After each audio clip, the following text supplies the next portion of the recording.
एक बार अमेरिका के एक प्रसिद्ध और अमीर चित्रकार भारत घूमने आए।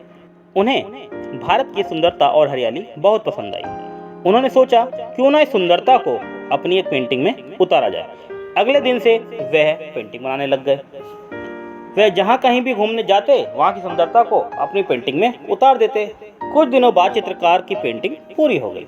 उन्होंने वह पेंटिंग पूरी मेहनत और मन लगाकर बनाई थी, इसलिए पेंटिंग बहुत खूबसूरत बनी थी। वे अपनी पेंटिंग देखकर बहुत खुश थे। कुछ समय पश्चात उन्होंने सोचा कि यह पेंटिंग भारत की सुंदरता को दर्शाती है।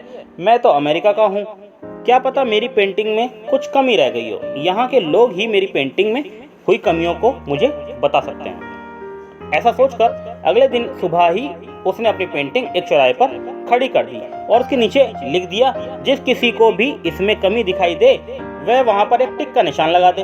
ऐसा करके चित्रकार चला गया। शाम को जब चित्रकार अपनी पेंटिंग देखने आया तो उसके होश उड़ गए। उसकी पूरी पेंटिंग पर टिक के निशान लगे हुए थे। चित्रकार यह देखकर बहुत दुखी हुआ और अपना माथा पकड़कर बैठ गया।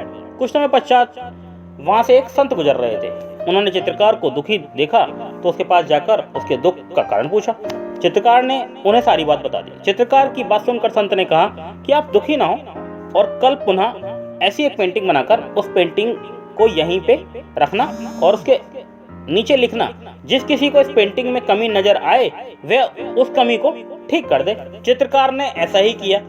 उसने एक ऐसे ही दूसरी पेंटिंग बनाई और अगली सुबह चौराहे पर रख दी। उसके नीचे लिख दिया कि जिस किसी को इस पेंटिंग में कमी नजर आए वह उस कमी को ठीक कर दे। ऐसा करके वह वहां से चला गया। शाम को जब पेंटिंग देखने आया तो वो दंग रह गया। उसकी पेंटिंग में एक भी निशान नहीं लगा था। कल तक जिस पेंटिंग में लोगों को 1000 कमियां नजर आ रही थी उसमें आज एक निशान तक नहीं था। चित्रकार को यह बात कभी समझ नहीं आई।